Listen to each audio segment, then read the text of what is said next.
Jemaat yang dikasihi oleh Tuhan Yesus Kristus, marilah kita bersama-sama memperhatikan bagian dari firman Tuhan yang pada sore hari ini terambil dari kitab Kejadian, pasal yang ke-39, Kejadian pasal yang ke-39, ayatnya yang ke-20 sampai ayat yang ke-23. Kejadian pasal 39 ayatnya yang ke-20 sampai ayat yang ke-23. Kejadian 39 ayat 20 sampai 23 yang demikian dinyatakan dalam firman Tuhan.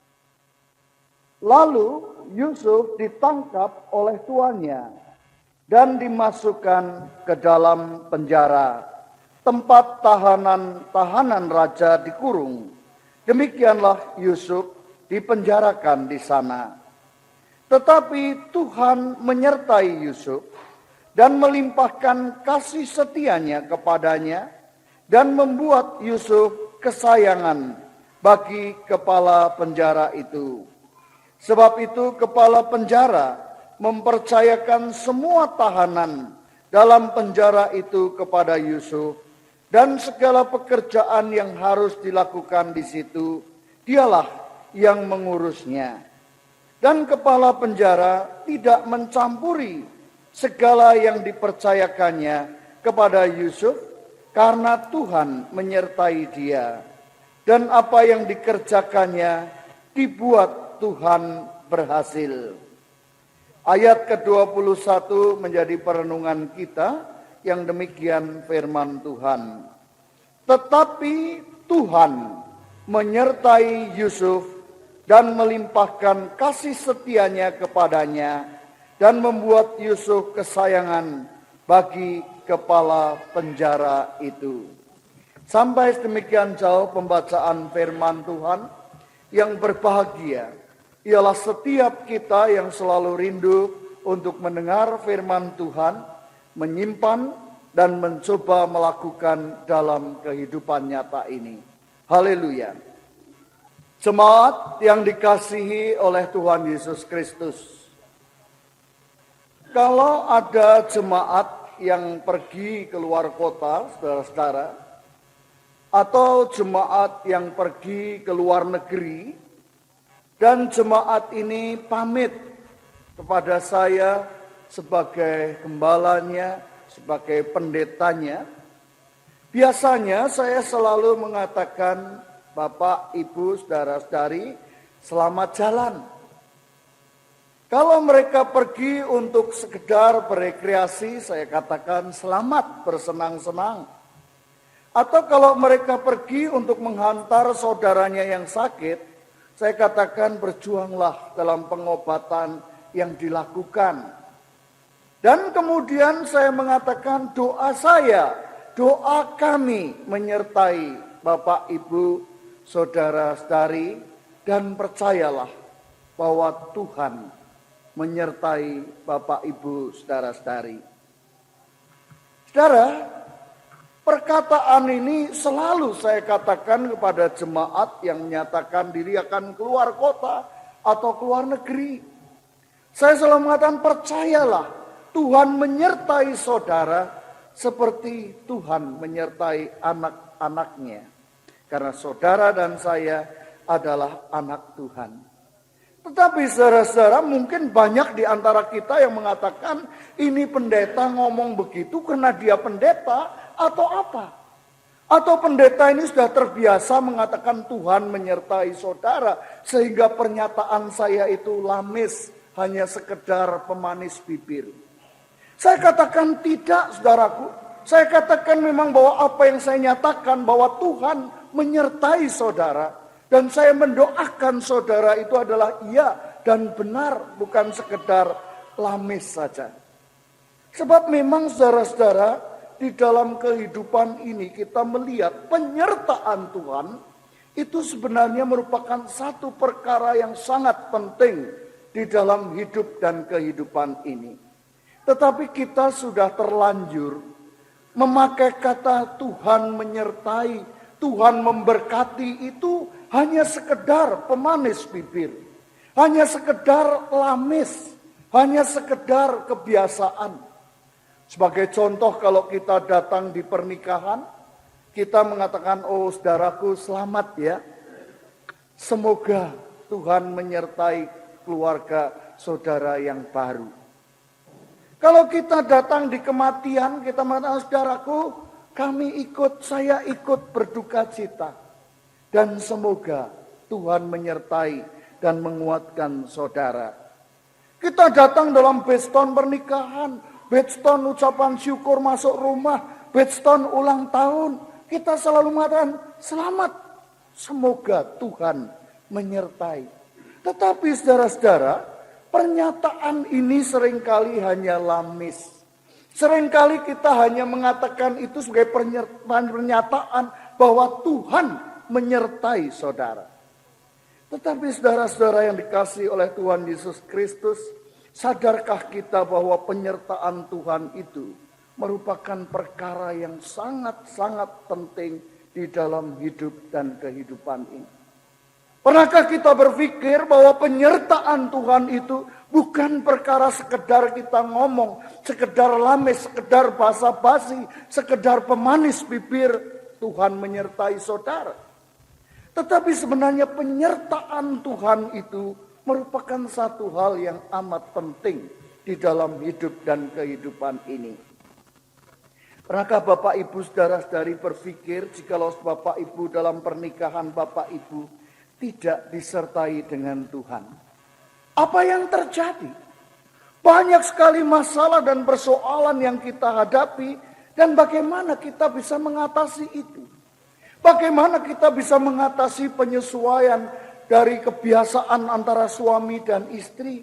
Bagaimana kita menyesuaikan sifat yang berbeda dari suami dan istri?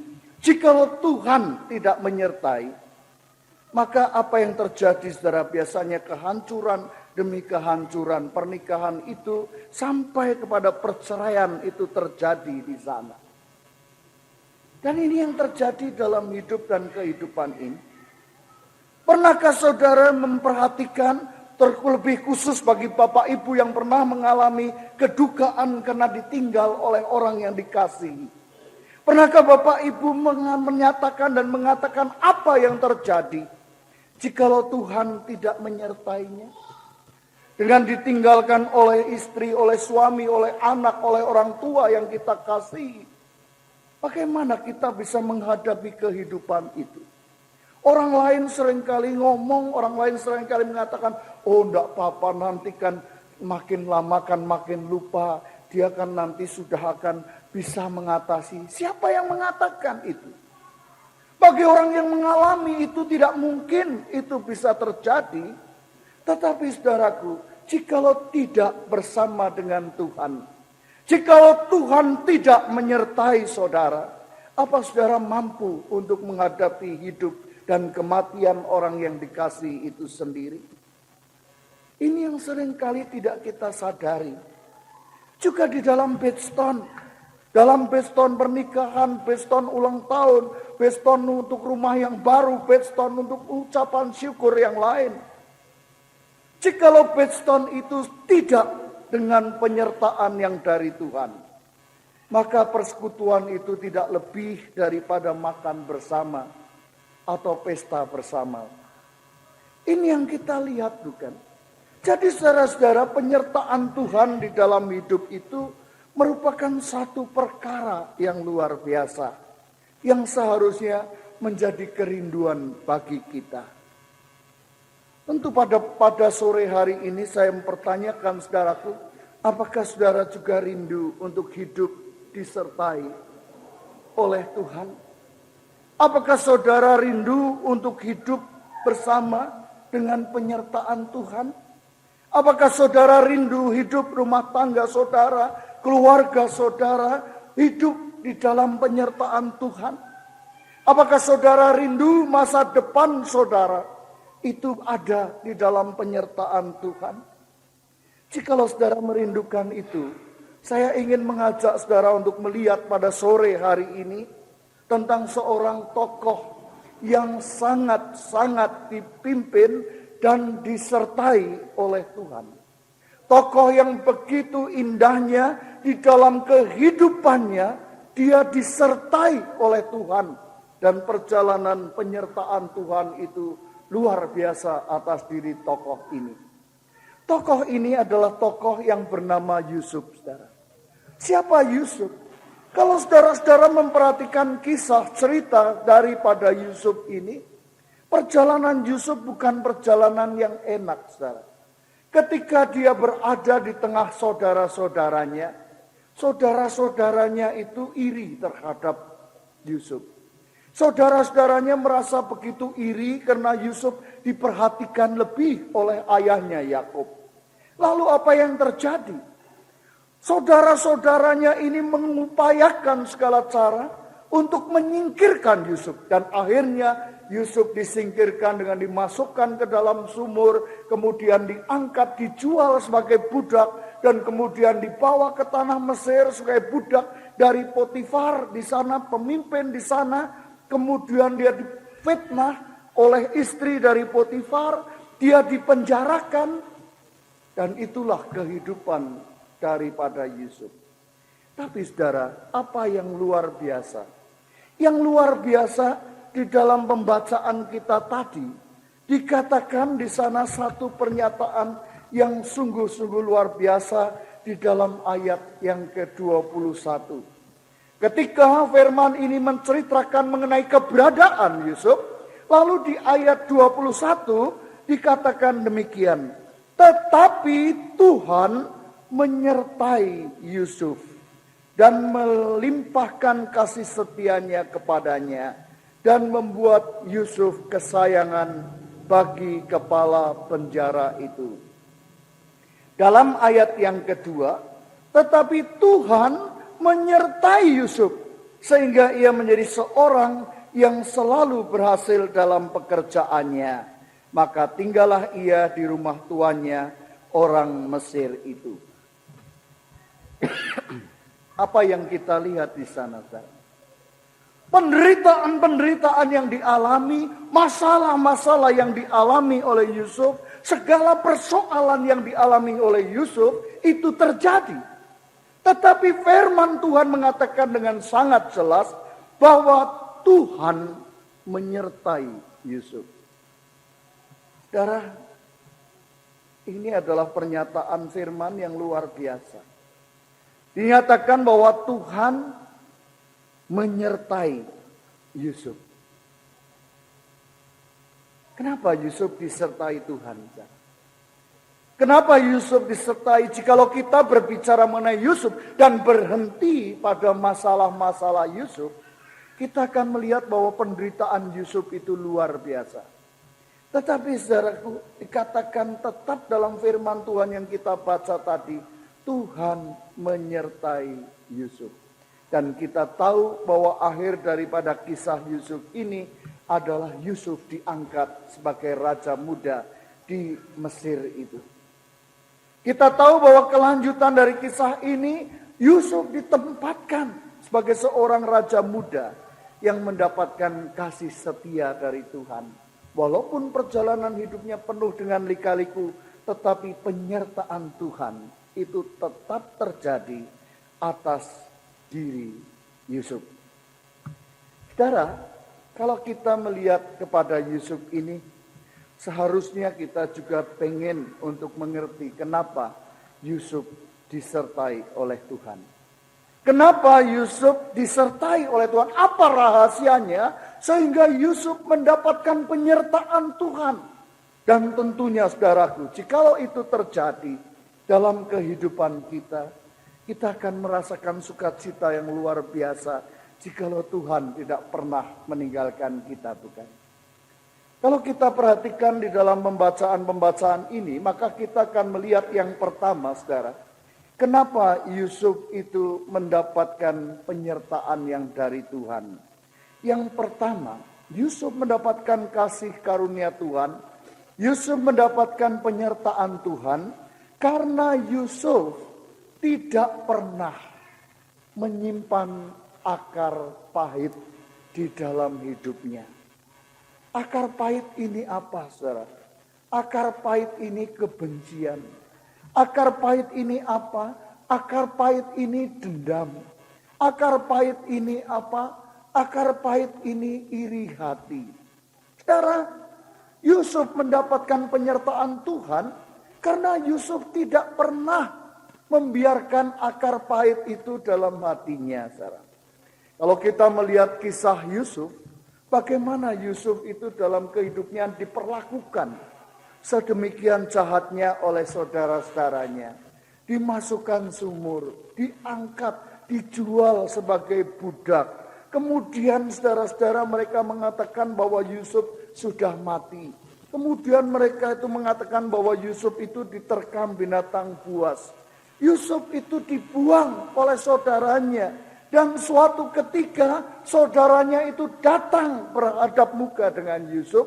Bertelut di hadapan Yusuf untuk membeli makanan bagi keluarganya dan bagi ayah Yusuf yang dicintai itu.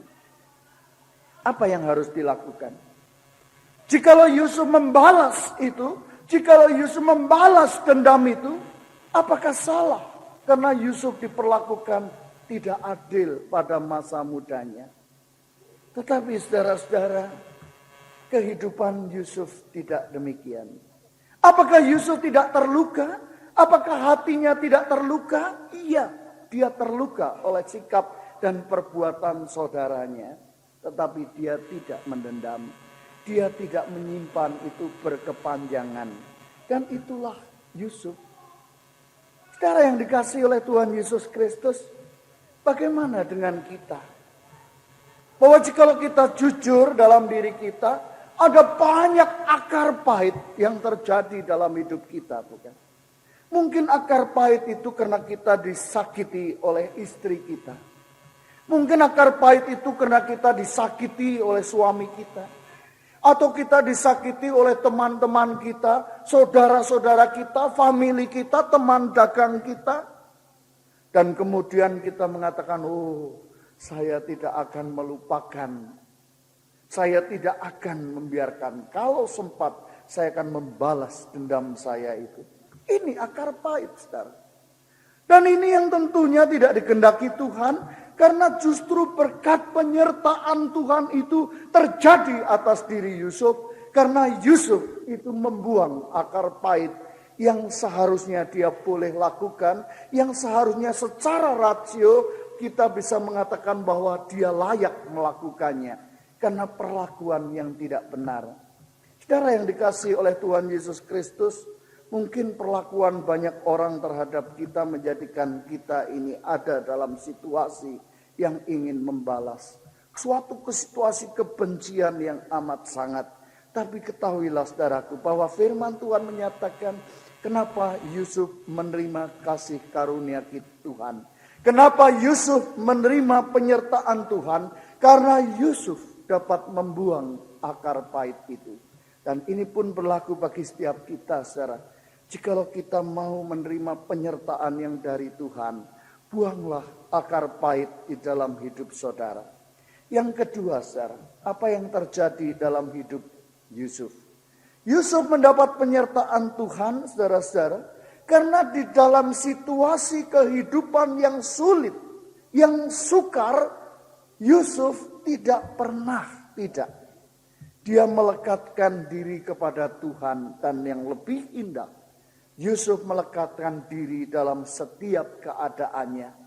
Dalam sukacita dia melekatkan diri kepada Tuhan, di dalam penderitaan dia melekatkan diri pada Tuhan, di dalam perjalanan hidupnya dia melekatkan diri kepada Tuhan. Dia selalu berseru kepada Tuhan. Ini yang seringkali kita tidak lakukan, saudara. Apakah saudara dan saya hidup seturut dengan Tuhan? Apakah saudara dan saya hidup dan selalu ada bersama Tuhan dalam setiap keadaan dan keberadaan kita? Sebagaimana Yusuf, dalam suka dia bersama dengan Tuhannya. Dalam duka, dalam situasi yang sulit, dia datang kembali kepada Tuhannya. Dan pertolongan Tuhan ini yang terjadi. Seringkali dalam hidup kita tidak melakukan seperti yang dilakukan oleh Yusuf. Ketika kita mengalami masalah, ketika mengalami persoalan, ketika kita mengalami kesedihan dan kepedihan, seringkali kita ini malah mengatakan bahwa Tuhan begitu jahatnya terhadap kita. Yusuf mengalami penderitaan yang tidak kecil. Yusuf mengalami persoalan yang tidak kecil. Tetapi Yusuf selalu datang pada Tuhan. Dan tidak pernah Yusuf itu mengatakan bahwa Tuhan jahat. Tuhan tidak peduli dan mempedulikan dia. Dia tahu persis bahwa Tuhan yang dia percaya adalah Tuhan yang akan memimpin perjalanan hidupnya. Jika dia berserah dan bersandar kepada Tuhan. Ini yang kedua. Yang ketiga, saudara-saudara, apa yang terjadi dengan Yusuf sehingga dia mendapat pertolongan Tuhan? Yang ketiga, saudara, Yusuf adalah seorang yang dengan sadar dan dengan sabar menantikan pertolongan Tuhan. Perjalanan hidup penderitaan Yusuf ini, saudara, sampai dia dibebaskan dari tahanannya, sampai dia dibebaskan dari penjara kurang lebih sekitar 12-13 tahun. Dia ada di dalam kesulitan itu, tetapi dia yakin dan percaya bahwa Tuhan itu akan menolong dan menyertainya. Dan dia selalu berharap dengan permohonan atas diri keberadaannya. Dia selalu berharap agar Tuhan ikut campur tangan dalam hidup ini. Dan pada saat yang tepat Tuhan melakukan perkara itu. Saudara, mungkin kita seringkali melihat dan mendengar saksian banyak orang, bukan? Bahwa Tuhan tidak pernah terlambat untuk menolong kita. Tetapi persoalannya adalah pertolongan Tuhan itu seringkali tidak seturut dengan kehendak kita. Pertolongan Tuhan itu seringkali sesuai dengan kehendak Tuhan. Tetapi toh Tuhan tidak pernah terlambat untuk menolong setiap kita. Dan ini yang dialami oleh Yusuf, saudara. Sehingga di dalam kehidupannya Yusuf itu berada dalam penyertaan Tuhan. Nah, saudaraku, apa yang kita bisa simpulkan dari berbagai pemahaman ini? Yang pertama, jikalau saudara dan saya menghendaki penyertaan Tuhan bagi kehidupan rumah tangga kita. Saudara-saudara pemuda-pemudi yang menghendaki penyertaan saudara, penyertaan Tuhan di dalam hidup saudara. Yang pertama, buanglah akar pahit yang ada dalam diri kita. Buanglah segala dendam, sakit hati, kebencian yang kita miliki terhadap orang lain. Mungkin famili kita, mungkin saudara kita, mungkin suami kita, mungkin istri kita. Buanglah itu agar kita tidak memiliki lagi kebencian yang kita simpan. Dendam yang berkepanjangan. Yang kedua, saudara, tetaplah melekat pada Tuhan. Hiduplah bersama Tuhan, ikutlah dalam kehidupan saudara apapun yang saudara lakukan bersama dengan Tuhan. Dan yang ketiga, Tuhan tidak pernah meninggalkan saudara. Sehingga kita harus sabar menantikan pertolongan Tuhan. Kalau 3 perkara ini kita lakukan, maka saudara, penyertaan itu akan kita dapatkan. Tapi apa yang Tuhan berikan? Penyertaan yang bagaimana? Tuhan menyatakan di dalam pembacaan ini, jikalau saudara hidup dalam penyertaan Tuhan, maka Tuhan akan memberikan keberhasilan. Keberhasilan di sini saudara seringkali diterjemahkan kaya raya, bukan. Tapi keberhasilan yang Tuhan berikan ini adalah jikalau saudara menghadapi kehidupan rumah tangga saudara, saudara akan tetap berhasil untuk mengatasi persoalan rumah tangga saudara.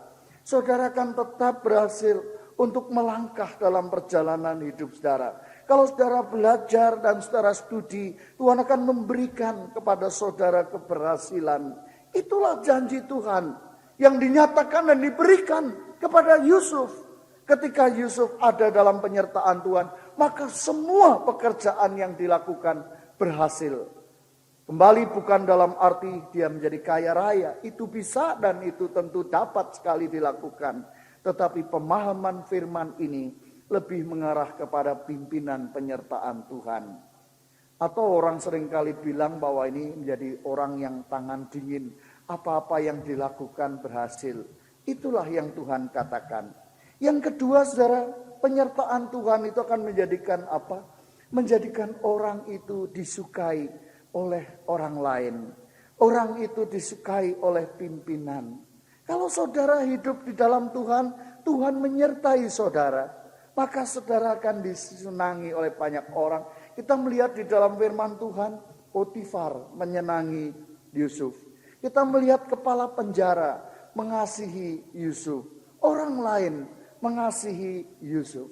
Jika saudara hidup dalam penyertaan Tuhan, maka Tuhan akan memberikan pada saudara satu keberadaan di mana orang lain akan memperhatikan saudara. Dan yang ketiga, saudara, dikatakan dalam firman Tuhan, jikalau saudara hidup dalam penyertaan Tuhan, maka segala sesuatunya akan dibuat indah pada waktunya. Seperti Yusuf yang mengalami banyak masalah dan penderitaan, tetapi Tuhan tetap menyertai dan Tuhan menjadikan indah pada waktunya. Saudara, mungkin masalah hidup saudara, masalah kita, keberadaan kita sekarang belum seindah yang kita harapkan. Tapi yakinilah pernyataan firman Tuhan dari Pengkhotbah 3 ayat 11. Di sana dikatakan Tuhan akan membuat indah segala sesuatunya pada masanya. Tuhan akan membuat indah kehidupan saudara. Jikalau saudara hidup di dalam penyertaan Tuhan, Tuhan akan memberikan suatu ketika keindahan yang kita tidak akan duga. Jikalau Tuhan menyertai saudara. Maka marilah saudara-saudara kita saling mengatakan pernyataan ini. Tuhan menyertai saudara. Bukan lamis, bukan basa-basi. Tapi satu pernyataan, Tuhan menyertai saudara. Amin.